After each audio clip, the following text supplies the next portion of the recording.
Oke. Nah, di sini ya, saya bukan ngajari tapi sharing. Bagaimana pengalaman-pengalaman saya nyusun spek, nyusun HPS dari barang yang sederhana. Barang sederhana apa ya? Misalnya kita sebutlah Bapak Ibu beli air minum seperti ini. Ini barang sederhana. Atau Bapak Ibu beli ATK. Sedikit tidak sederhana. Mungkin Bapak Ibu nanti beli laptop, beli genset, beli lip. Ya. Kira-kira seperti itu ya. Oke ya, kita lanjut. Ini dasar hukum yang saya gunakan untuk menjelaskan bagaimana nanti cara nyusun spek, bagaimana cara nyusun HPS. Perpres 16 tahun 2018, kalau nanti Bapak kita bicara spek pekerjaan konstruksi dan HPS pekerjaan konstruksi, kita bicara ini. Permen PU 22 tahun 2018, PP 16 tahun 2021. Ini kalau bicara pekerjaan konstruksi ya, nanti mungkin Pak, saya mau bangun gedung kantor cabang. Wah, kita bicara speknya di mana, HPS mana pakai ini. Atau mungkin Bapak Ibu ke depan ada pekerjaan yang dilaksanakan dengan cara swakelola, ya, atau nanti pengadaan lewat penyedia. Ini aturan yang kita pakai. Oke ya, ini dasar hukumnya. Yang pertama, sekarang pertanyaannya, apa itu pengadaan? Pengadaan barang dan jasa adalah kegiatan pengadaan barang dan jasa, ya, kegiatan pengadaan jasa yang dilakukan oleh kementerian, oleh lembaga, oleh perangkat daerah. Bapak Ibu lihat tuh, di Jawa Timur ada berapa banyak lembaga perangkat daerah. Belum lagi di kabupaten kota. Ya, itu perangkat daerah maksudnya. Ya, perangkat daerah. Institusi lainnya atau pemerintah desa. Pemerintah desa pakai duit APBN, pakai yang namanya dana APBD desa. Satu desa tuh berapa miliar kali berapa ribu desa, Bapak Ibu bisa bayangin ya, yang menggunakan dana APBN, APBD atau APBD desa. Prosesnya mulai dari identifikasi kebutuhan sampai dengan serah terima. Nah, ini fokus yang kita bahas. Jadi Bapak Ibu nanti dalam memulai proses pengadaan, Bapak Ibu harus melakukan identifikasi kebutuhan. Bahwa dasar pengadaan itu identifikasi kebutuhan. Ya, apa itu identifikasi? Meneliti, menelaah, mengkaji barang yang Bapak Ibu butuhkan apa.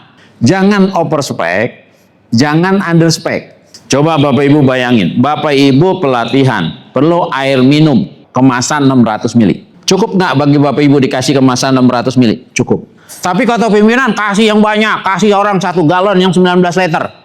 Kira-kira overspec atau enggak? Over. Bapak Ibu minumnya aja bingung gimana minumnya nih kan? Ngangkatnya aja kagak kuat, ya kan? Kalau dikasih galon yang 19 liter. Itu overspec. Kira-kira seperti itu. Ya, jadi Bapak Ibu dalam pengadaan, pertama yang harus Bapak Ibu lakukan, kebutuhan Bapak Ibu di lapangan apa? Jangan overspec, jangan underspec. Ya. Pengadaan itu prinsipnya beli apa yang dibutuhkan, bukan apa yang diinginkan. Itu ya. Start pengadaan itu identifikasi kebutuhan. Nah, jadi Bapak pahami, pengadaan itu mulai dari identifikasi kebutuhan sampai dengan serah terima.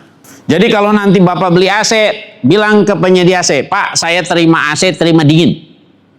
Tinggal pencet remote, klik dingin. Jangan sekali-sekali Bapak pengadaan AC 10 unit AC. Terus begitu diaudit, auditor nanya, Pak, AC-nya mana? Di gudang, Pak, di kardus semuanya. Bapak jadi masalah. Ya, tolong hati-hati. Ya, di situ. Mana titik-titik Bapak harus tahu titik amannya di mana. Bapak beli fungsi, bukan beli barang di kardus. Oke ya, clear. Ini garis merah pengadaan. Ya, garis merah pengadaan. Oke. Kita lanjut.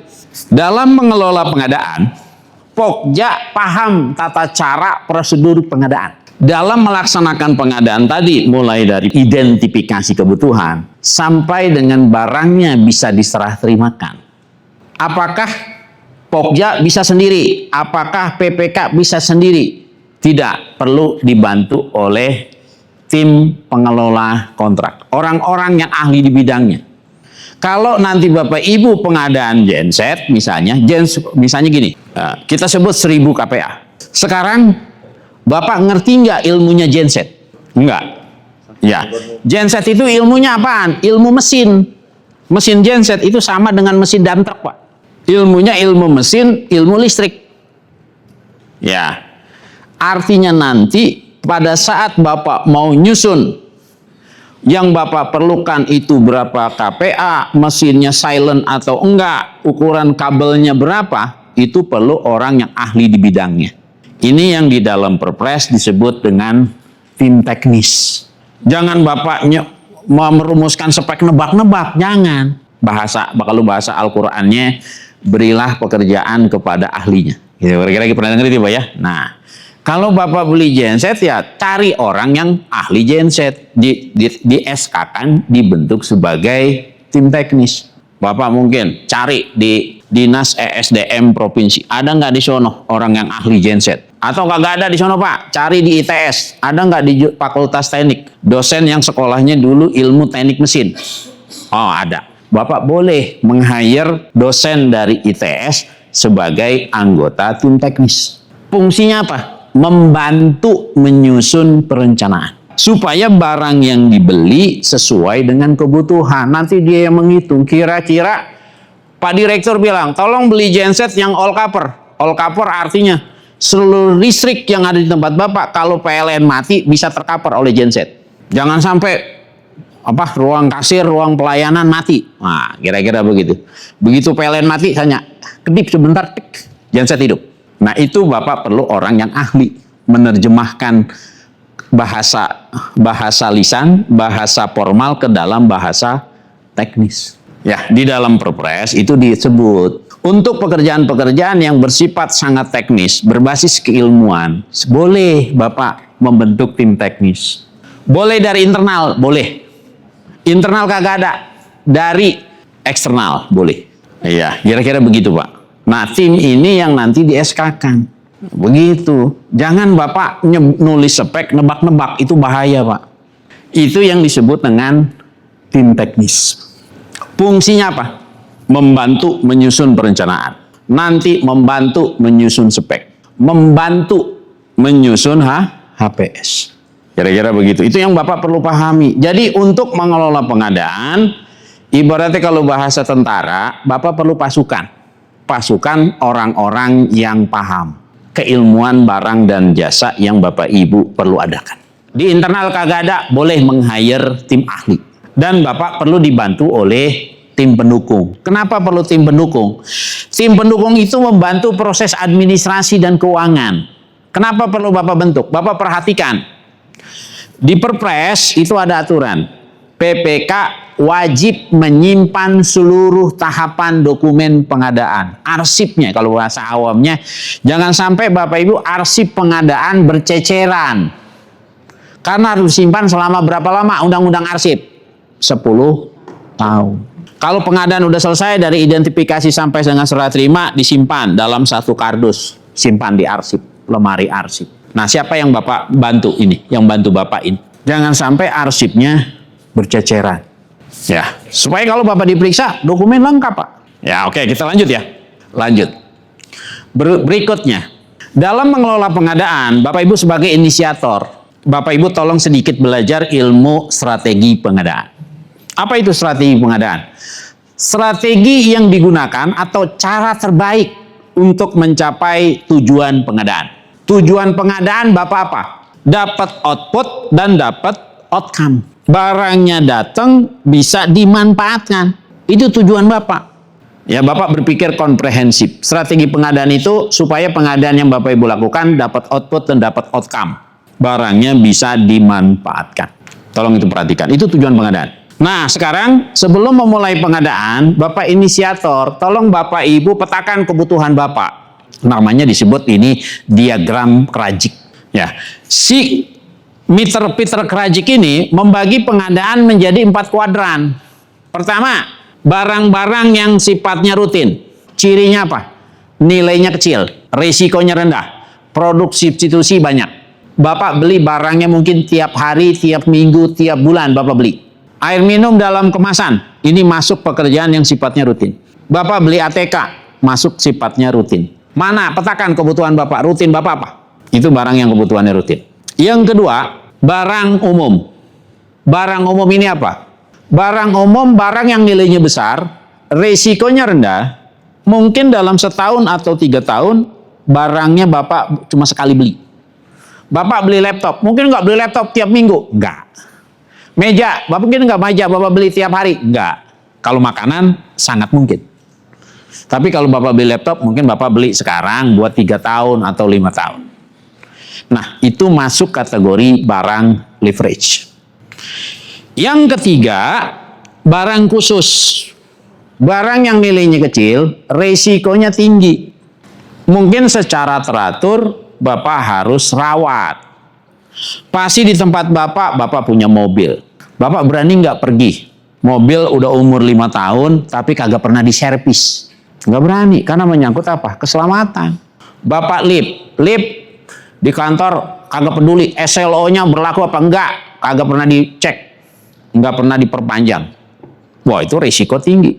Makanya lip itu SLO-nya tolong diperpanjang setiap tahun. Bapak listrik sama, tuh genset sama, tolong dirawat, SLO-nya diperpanjang. Ya, tolong diperhatikan. Atau Bapak Ibu ada pekerjaan yang sifatnya strategis. Mungkin Bank Jatim mau bikin gedung baru, tower setinggi 30 lantai. Nah, itu masuk kategorinya critical, strategis. Ya. Mungkin Pemda Surabaya mau bangun RDF. Mungkin sekarang masalah paling besar di Indonesia adalah sampah. Sampah itu berlimpah. Bagaimana volume sampah perlu dikurangi? Dengan cara apa? Salah satunya dengan cara dibangun RDF, Refuse Derived Fuel. Jadi plastik seperti ini nih, plastik seperti ini, plastik kemasan permen, kantong kresek dan seterusnya, itu nanti dicacah, digiling. Mungkin Bapak di kantor punya yang namanya paper shredder, ngancurin kertas. Itu dihancurin tuh, shred, jadi halus. Setelah halus dipres. Jadi mirip bantalan batu bata atau batako. Nah, itu sebagai bahan bakar pabrik semen, pabrik batu bata, dan seterusnya. Itu namanya pabrik RDF, Refuse Derived Fuel. Nah, itu RDF. Nah, ini. Jadi petakan kebutuhan Bapak apa? Nah, kalau Bapak sudah dipetakan, Bapak harus mencari cara supaya resikonya, tadi pertanyaannya, supaya resikonya turun. Coba Bapak di kantor. Bank Jatim punya lift. Terus karena liftnya nggak pernah diservis, rusak, mati liftnya. Kira-kira operasional kantor terganggu nggak? Terganggu. Pasti akan mengganggu operasional. Makanya bagaimana caranya yang bottleneck ini risiko operasionalnya turun. Servis secara teratur. Kemana servisnya? Bapak punya lift Jepang, Mitsubishi kita sebut. Servis ke Mitsubishi. Tiap tahun diservis, SLO-nya diperpanjang lagi. Nah, itu memitigasi risiko operasional. Bapak punya genset, servis secara teratur. Jadi dalam merencanakan pengadaan, Bapak Ibu petakan jenis kebutuhannya, petakan strateginya. Bagaimana strateginya supaya tadi Bapak Ibu harus menurunkan risiko. Kalau barang bottleneck, jadilah Bapak Ibu pelanggan yang baik. Langganan listrik bayar tiap bulan. Servis secara teratur. Ya, itu strateginya barang bottleneck. Bapak barang kritikal. Oh, kalau barang kritikal ini perlu ekstra hati-hati. Tolong dibantu oleh tim teknis maupun tim ahli, tim pendukung yang kompeten. Benar-benar dikaji barang yang dipilih memang sesuai kebutuhan. Mungkin Bapak perlu melakukan RFI, mungkin perlu kaji banding ke bank lain atau instansi lain yang sudah punya. Nah, perlu kajian yang mendalam. Ini barang kritikal. Karena apa? Resikonya tinggi, teknologinya tinggi, nilainya besar. Ini perlu kajian yang mendalam. Supaya tadi menurunkan resiko. Nah, bagaimana supaya Bapak melaksanakan pengadaan, dapat barang sesuai kebutuhan dengan menerapkan mitigasi risiko. Mitigasi risiko itu artinya Bapak Ibu melakukan kehati-hatian. Seperti Bapak Ibu tuh, di depan ada jalanan. Main lari aja bisa nggak? Bisa ketabrak motor. Bapak Ibu perlu lihat dulu, kiri, lihat kanan. Oh, bisa lah jalan, nyebrang. Itu artinya Bapak hati-hati nyebrang. Begitu juga pengadaan. Bapak Ibu jangan main asal comot, jangan main asal serah terima. Ada tahapnya di mana bisa diserah terimakan. Nanti kita belajar lebih dalam. Oke, pertama, bagaimana caranya supaya dapat barang yang value for money? Nanti Bapak boleh sendiri, tapi kalau barang yang kompleks saya sarankan dibantu oleh tim teknis. Apa yang harus Bapak lakukan? Yang pertama, identifikasi kebutuhan. Apa itu identifikasi kebutuhan? Mengkaji, mempelajari, menelaah barang yang Bapak Ibu butuhkan apa. Itu what-nya. What-nya itu barangnya apa, fungsinya apa, kapasitasnya berapa. Aspek hukum yang terkait dengan barang yang Bapak Ibu adakan, itu aspek hukum apa. Bapak beli lip tadi, lihat peraturan Menteri Tenaga Kerja bahwa lip wajib SLO. Bapak pengadaan genset, perhatikan peraturan Menteri ESDM. Genset di atas 500 kPa wajib SLO. Bapak beli SPKLU, perhatikan peraturan Menteri ESDM. Bapak di Google, Bapak ketik aja SLO, SPKLU, dasar hukumnya ada apa? Keluar tuh. Kira-kira begitu. Tolong nanti Bapak perhatikan. Barangnya apa, fungsinya apa, kapasitasnya berapa, aspek hukum terkait dengan barang itu apa. Oke ya, kita lanjut. Jadi what? Barangnya apa? Siapa yang menggunakan nanti barangnya Bapak Ibu? Bapak Ibu inisiator, mengusulkan. Yang menggunakan, tanya inisiator, butuh barang apa? Nah itu, perhatikan. Makanya tolong identifikasi kebutuhan. Siapa yang make? Beli barang sesuai dengan kebutuhan. Jangan over spec, jangan under spec. Tolong komunikasikan. Yang ketiga, when? Kapan? Barang itu siap digunakan. Misal Bapak Ibu, kita sebut, mohon maaf, lipnya udah tua. Contoh, lipnya udah tua, perlu beli lip baru. Terus user bilang, ajukan beli lip baru, lipnya punya Mitsubishi Jepang. Bapak Ibu harus perhatikan when-nya. Barang yang mau diadakan ini masa tunggunya berapa lama? Lip Jepang itu rata-rata indennya itu 7-9 bulan. Kalau Bapak lip Jepang Bapak beli sekarang, kira-kira akhir tahun selesai nggak? Nggak. Lip Korea itu sekitar 4 bulan, 3-4 bulan. Jadi Bapak perhatikan when-nya, berapa lama kalau Bapak beli barang, perhatikan berapa lama masa tunggunya, berapa lama instalasinya, berapa lama uji fungsinya, teskom, berapa lama keluar SLO atau SLF-nya, itu Bapak perhatikan. Nah itu when-nya. Where? Lokasi barang itu ditempatkan, barang yang Bapak beli ini mau ditaruhnya di mana? Support nggak? Misalnya gini, Bapak mau beli server, support nggak? Rata-rata server itu nggak bisa dia nempel ke lantai, harus light floor, panggung. Panggung berapa senti untuk ditempatkan server. Server itu suhunya harus suhu minimal berapa, maksimal berapa. Support belum ruangannya. Terus listriknya harus stabil, ada nggak stabilizernya? Nah itu harus Bapak persiapkan. Sama seperti gini, Bapak mau beli mobil, siapkan dulu garasinya di rumah. Jangan sampai beli mobil, parkirnya sembarangan, parkir depan rumah orang, ntar berantem sama tetangga, gitu. Bapak harus memperhatikan itu. Where? Lokasi barang itu ditempatkan di mana? Kira-kira seperti itu. Bapak harus memperhatikan where? Lokasi barang itu ditempatkan di mana? Ekosistemnya sudah tersedia belum? Tolong tanya usernya butuh nggak? Ya. Kenapa itu dibutuhkan? Yang berikutnya how?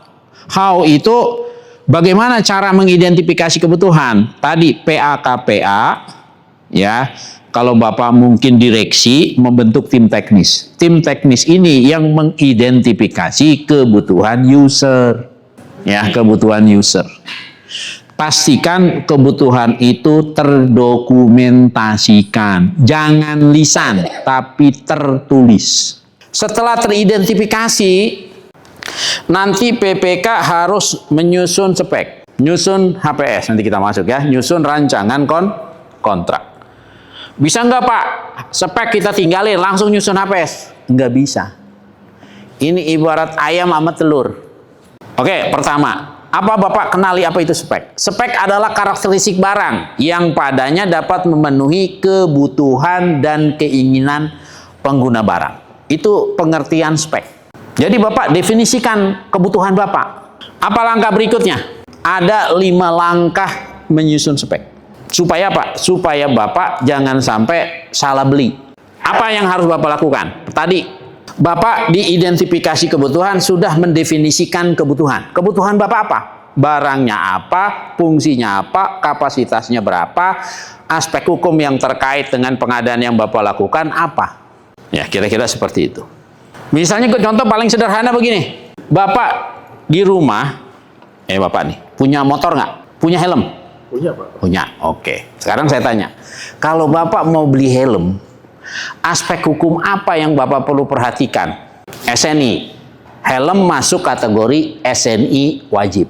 Kalau Bapak pakai helm ternyata di depan ada razia, Bapak bisa ditilang. Bisa. Artinya apa? Apa ciri helm yang ber-SNI? Di belakang ini di emboss.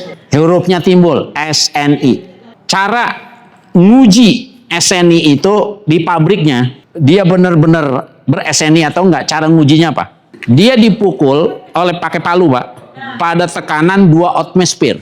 2 kali dipukul, pecah apa enggak? Atau kalau Bapak di jalanan, Bapak banting ke aspal, itu 2 kali. Kalau 2 kali Bapak banting gak pecah, itu SNI asli. Pertama, langkah menyusun spek, definisikan kebutuhannya. Butuh barang apa? Yang kedua, requirement-nya. Perlu requirement apa sebelum barang itu berfungsi. Tadi saya ngerti contoh Bapak beli AC ditaruh di tembok situ. Perlu requirement sumber listrik. Perlu requirement saluran pipa air untuk saluran buangan.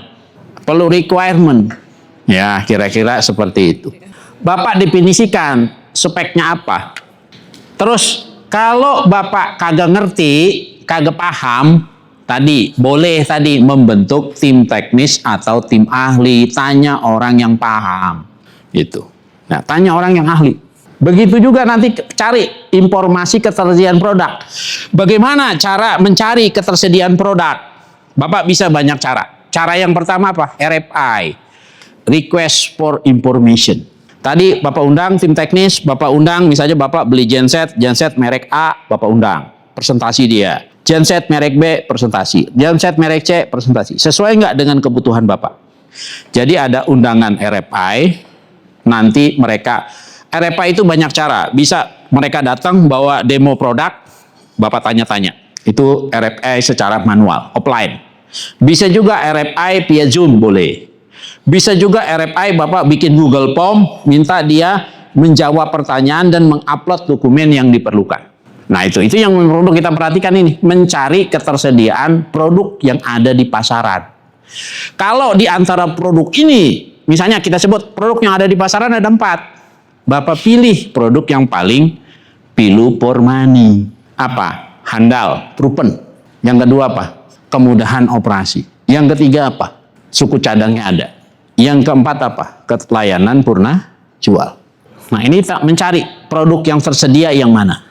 Makanya perlu orang yang ahli. Nah, kalau dokumen ini udah lengkap, mutu udah jelas. Misalnya saya kasih contoh gini. Bapak beli AC split 2 PK. Mutunya apa? AC split 2 PK, kita sebut mereknya A. Mutu. Jumlah berapa? Jumlahnya 1 unit indoor, 1 unit outdoor, plus selang berapa meter. Lain lagi kalau Bapak beli AC-nya multi-S. Kalau multi-S itu 1 outdoor, banyak indoor. Itu multi-S. Tergantung speknya nanti. Karena nanti jangan disamain spek split sama spek multi-S lain lagi harganya. Nah, lain spek, lain harga. Ya, tadi jumlah, spek waktu, kapan barang harus dikirim, kapan diinstal, kapan diuji coba. Spek pelayanan apa? Penyedia ngirim ke jalan apa, di lantai berapa. Karena masang AC itu Pak, makin tinggi lantainya, ongkos pasangnya makin mahal. Harus jelas lokasi titik pasangnya tadi. Kalau bahasanya identifikasi kebutuhan, where, di mana dia dipasangnya. Ya. Requirement-nya apakah tanggung jawab si penyedia? Oh, berarti requirement-nya tanggung jawab penyedia. Bangun narik jaringan listrik, bangun saluran pipanya. Nah, itu harus jelas. Itu spek mutu. Ngirim, nginstal, uji coba. Sampai AC tersebut siap digunakan.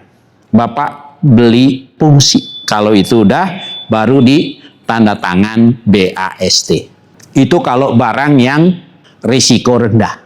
Kalau Bapak belinya genset, belinya lip, ngirim, nginstal, uji fungsi. Kalau dia perlu pelatihan, pelatihannya plus pengurusan sertifikat SLO atau SLF. Itu yang harus Bapak Ibu perhatikan. Perlu mitigasi risiko hukum, mitigasi risiko operasional, mitigasi risiko keuangan. Nah, ini. Makanya saya mengingatkan, mana barang-barang yang berisiko rendah, mana barang-barang yang berisiko tinggi, tolong Bapak Ibu kenali itu. Oke ya, clear. Kemudian pastikan spek yang Bapak susun komprehensif, mutu, jumlah, waktu, layanan. Muncul ke dalam dokumen spek. Ada 4 komponen. Mutu, jumlah, waktu, pelayanan. Bapak bisa nguji. Sebelum Bapak nyusun HPS, Bapak uji spek ini menggunakan pendekatan 5C. Apa C yang pertama? C yang pertama, clear. Jelas nggak barang yang dibeli? Barangnya apa, fungsinya apa, ya, lokasi ditempatkan di mana harus jelas. Penggunanya siapa harus jelas, clear. Itu C yang pertama. Cara nguji spek itu baik atau enggak. Yang kedua, singkat dan padat. Yang perlu-perlu aja, yang nggak perlu kagak usah. Jangan banyak drama. Yang ketiga, komprehensif, menyeluruh. Nah, perhatikan. Sampai bisa dimanfaatkan. Artinya, hari ini Bapak tanda tangan BAST AC, artinya setelah Bapak BAST tinggal mencet remote, klik ruangan dikit. Hari ini Bapak tanda tangan BAST LIP, selanjutnya LIP itu bisa digunakan. Berikutnya apa? Konsisten, jangan berubah-ubah. Yang terakhir apa? Korek. Barang yang dibeli sesuai kebutuhan. Hindari overspec. Spek yang berlebihan tapi nggak pernah dipakai. Gitu loh. Itu overspec. Hindari yang seperti itu.